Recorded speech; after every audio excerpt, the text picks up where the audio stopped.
akan melaksanakan observasi terkait profesi, yaitu bersama Ibu Halimah Sadiah. Beliau sebagai kepala sekolah dan sekaligus guru di KB Miftahul Ta'lim Kecamatan Kebon Pedes, Kabupaten Sukabumi. Langsung saja, Bu. Yang pertama, apa yang memotivasi Ibu menjadi seorang guru? Pertama, waktu tahun itu melihat anak-anak yang prasekolah, yang sebelum masuk sekolah SD, banyak yang ditinggal ibunya. Kan dulu di sini itu banyak ibu-ibu yang ke Arab Saudi ya, jadi anak-anak banyak yang diasuh sama neneknya. Jadi saya tergerak untuk mengumpulkan anak-anak sebelum PAUD itu ada dilirik oleh pemerintah. Jadi saya hanya bermaksud untuk mengasuh dan mengumpulkan anak-anak, bukan supaya tidak terlantar, supaya terasuh, terdidik, terbimbing, begitu tadinya asalnya. Itu yang memotivasi saya untuk tetap menjadi guru sampai saat ini. Ibu sejak kapan mulai menjadi seorang guru? Mulai tahun 2009 sebenarnya dari semenjak keluar kuliah tahun 93 itu sudah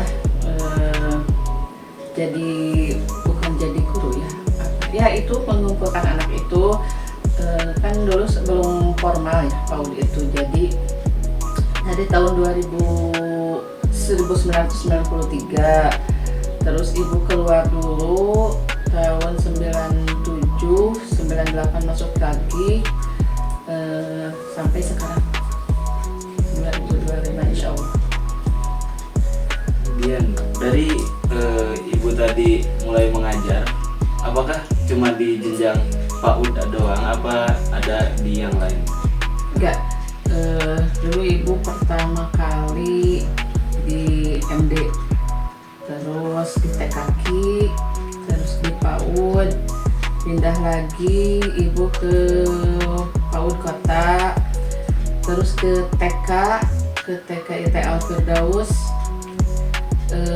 lanjut tahun 2022 ibu masuk bukan 2010 ya, masuk di SNPIT Al Firdaus. Terus tahun 2022 masuk ke SD Al Firdaus, kan 2023 ditarik lagi ke TKIT Al Firdaus gitu. Dan sekarang ibu tetap di KB Miftahul Ta'lim karena ibu itu menjadi kepala sekolah plus mengajar juga di kelompok B. Kan di tengah kesibukan ibu nih, gimana ibu mempersiapkan untuk pembelajaran di PAUD itu? Biasanya ibu sama guru-guru ada rapat intern. Pertama, setiap sebelum di tahun ajaran baru, ibu kan suka itu rapat kurikulum, terus merencanakan untuk 1 tahun. Dan yang rutin itu di setiap akhir minggu ibu suka merencanakan pembelajaran untuk mingguan. Dan setiap selesai pembelajaran setiap harinya ada evaluasi untuk pembelajaran hari ini tadi bagaimana itunya, terus mempersiapkan untuk besoknya, mempersiapkan media, mempersiapkan LK, karena untuk di PAUD itu tidak semudah seperti yang di pendidikan dasar SD, SMP, SMA. Jadi harus medianya itu, pembelajaran harus menyenangkan kepada anak, karena kalau di PAUD-nya saja anak sudah bosan untuk belajar, bagaimana nantinya. Jadi sebisa mungkin guru PAUD itu mempersiapkan pembelajaran supaya menyenangkan, jadi tidak memaksakan, tidak berpusat kepada guru, jadi pembelajaran itu harus berpusat kepada anak. Kalau kita sudah mempersiapkan RPP seperti modul ajar kalau hari ini begini, tapi anaknya pas di asesmen awal menunjukkan bahwa anak ini tidak berminat kepada pembelajaran yang kita siapkan, tapi anak ingin memilih pembelajaran yang dia inginkan, kita harus mengikuti mereka karena untuk hari ini pembelajarannya berpusat kepada anak, tidak berpusat kepada guru. Gitu. Nah, kan setiap anak tuh memiliki karakter masing-masing. Iya, betul, apalagi di PAUD. Ya, terus bagaimana Ibu menyesuaikan pengajaran buat anak-anak yang berbeda kemampuannya? Iya, seperti tadi kan ada asesmen awal dulu ya. Jadi kita melihat anak ini kemana arahnya, anak ini kemana arahnya. Jadi kita tidak mempersiapkan satu alat ajar saja. Jadi ada beberapa meja. Biasanya ada 3 meja. Jadi kita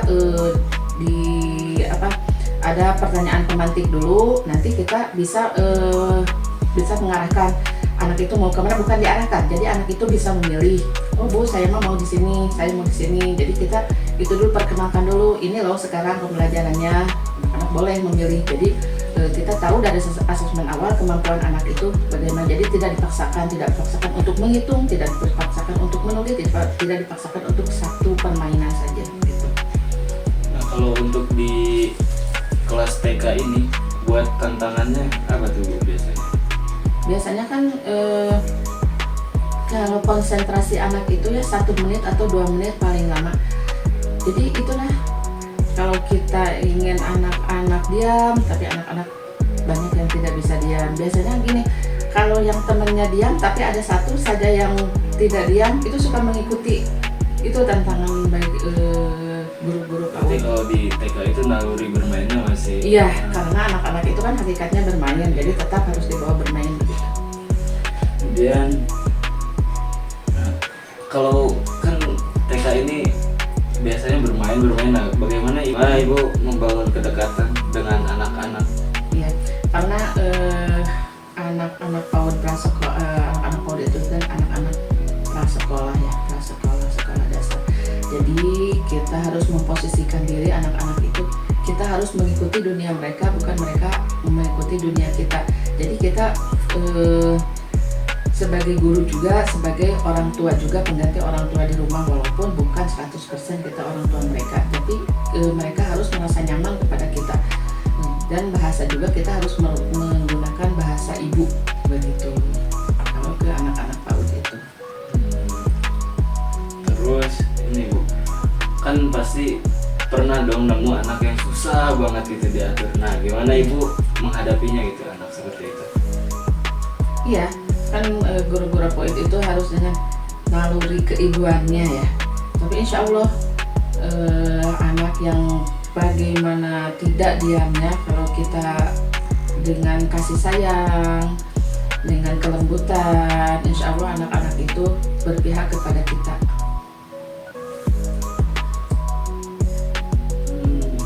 Terus bagaimana Ibu itu menilai keberhasilan proses belajar siswa itu? Apakah harus yang pintar berarti berhasil atau seperti apa? Iya, kalau keberhasilan anak itu tidak dilihat dari kepintarannya atau dari nilainya ya, karena nilai kalau di PAUD itu dari anak datang sampai anak pulang itu adalah penilaian, jadi bukan dinilai dengan angka-angka. Menurut saya keberhasilan anak PAUD itu pertama bukan karena nilainya 8. Setiap anak itu berbeda di kemampuan, karena kan ada 6 perkembangan.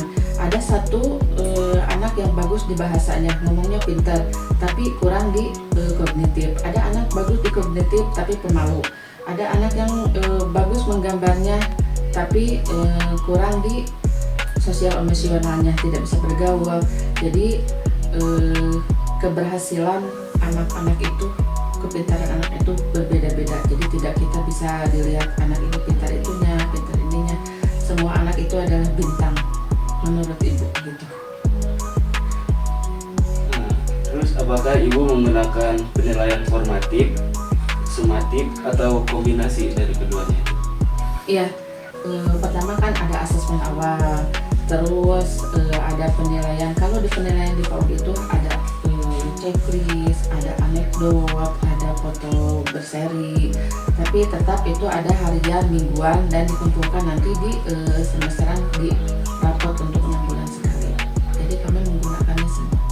Jadi Iya, digabung. Ya. Dan menurut Ibu nih, apa peran guru dalam membentuk karakter anak? Ya, sangat berperan.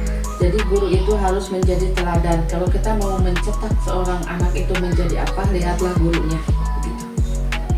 Berarti Ada kembali bahasa, ke guru, iya, bahasa guru itu digugu dan ditiru sampai ada orang tua yang suka begini, ibu tolong dong ini ke gurunya masuk ngawarok begitu. Terus harapan Ibu untuk dunia pendidikan di negeri? Alhamdulillah untuk mungkin untuk di PAUD untuk hari ini ya, karena hari ini ada wacana mudah-mudahan berhasil. Ada 13 tahun wajar dikdat dan 1 tahunnya itu wajib PAUD. Jadi menurut saya, menurut Ibu, kalau PAUD itu emang wajib hukumnya ada anak itu di PAUD dan harus diakui, karena kalau anak-anak langsung masuk SD, ada perbedaan anak yang masuk SD asalnya dari TK atau dari PAUD dan anak-anak yang masuk SD asalnya dari lingkungan keluarga. Pasti ada perbedaan, baik itu di sosial emosional.